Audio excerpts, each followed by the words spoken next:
listening to Artist Kaleidoscope with Nancy Tansy Busher. I met our guest as part of In Your Face, The Power of Portraiture, a series of events that were held over a 10-day period throughout the cities of Sarasota and St. Petersburg, Florida. We seniors, and I think I speak for most of us, have never liked hip-hop. Our only experience was the low, pounding vibration of souped-up cars that made the windows rattle as they passed our homes, or the garbage-mouth words lashed out by angry young performers at top volume from cars waiting like us for the light to change. And then I met Kahlil Almustafa. I wish everyone could meet Kahlil. Here's a guy really worth knowing. He's a poet. His is slam poetry.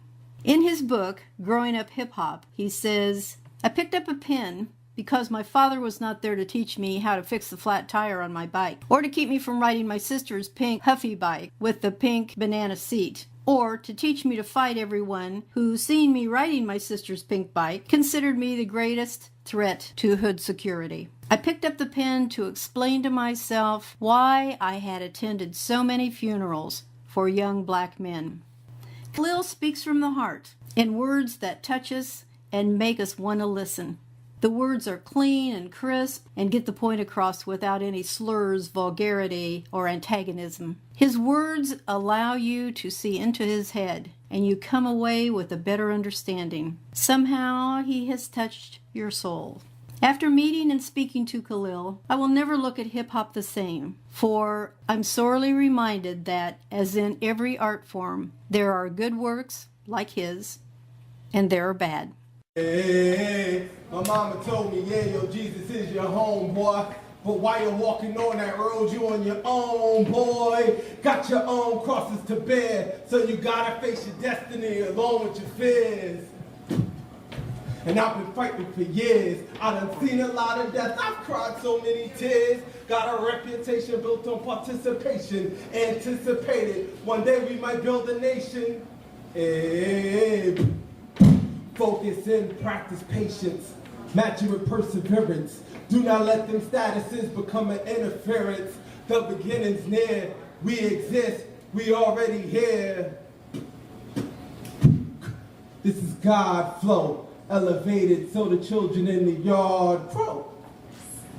And so y'all know it's gonna be a long ride, lighting up your cargo.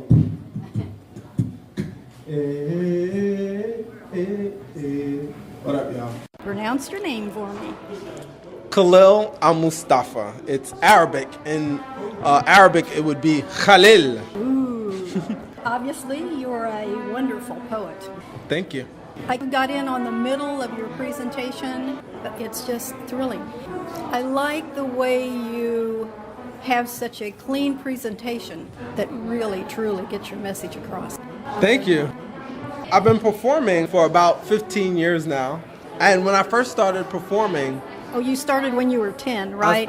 Yeah. Well, I look younger than I am. Oh, really? Yes. I started when I was about 20 performing.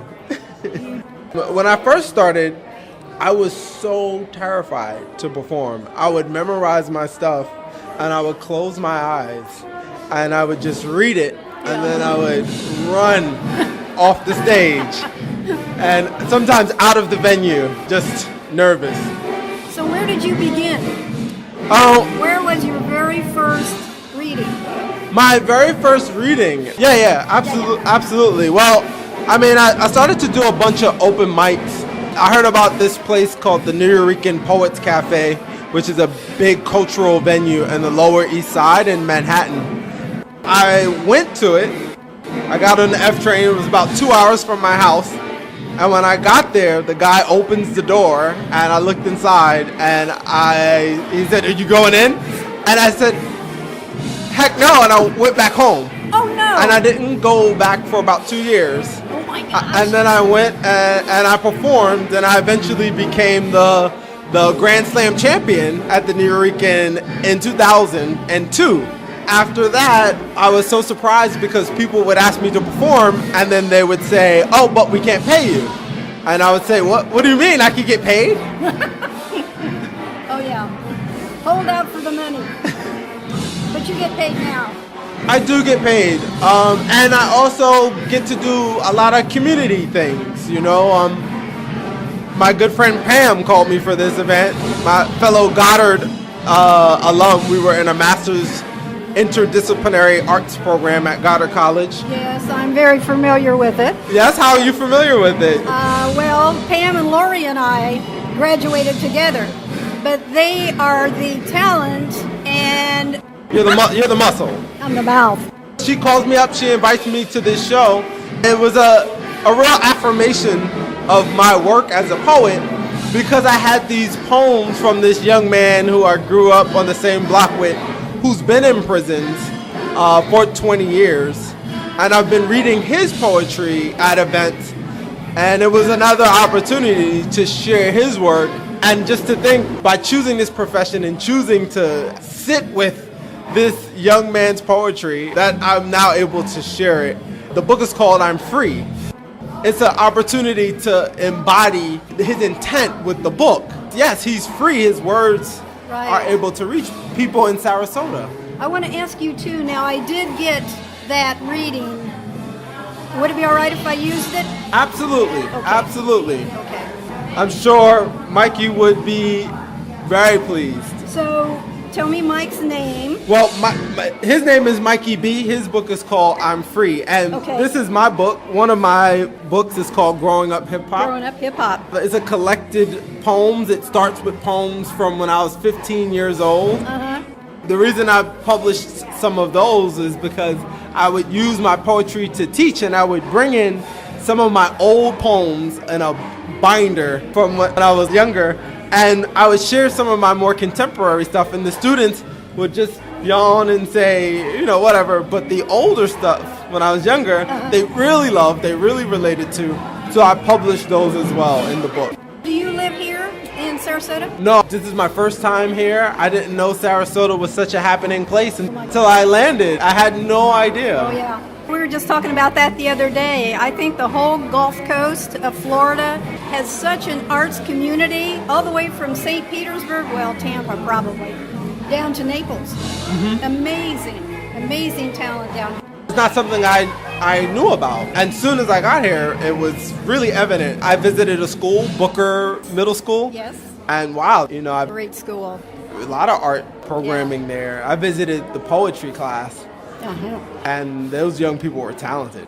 Joanna Fox. She's the poetry teacher At Booker. at Booker. Yeah. Cool. Another book that I did, poetry book, in 2009, I wrote 100 poems in the first 100 days of Obama's presidency. Oh. And then published that in a book called From Auction Block to Oval Office in 2010. So that was another fun project. Now, where are these books available? If you Google me, Kahlil, Kahlil, and then Almustafa, if you Google me, you'll find something, I'm sure. Okay. Or you just have to get lucky and see me come somewhere. I feel I already am lucky. There you go. So you have a book. You have a book. Just let people come by and read your book. Yes.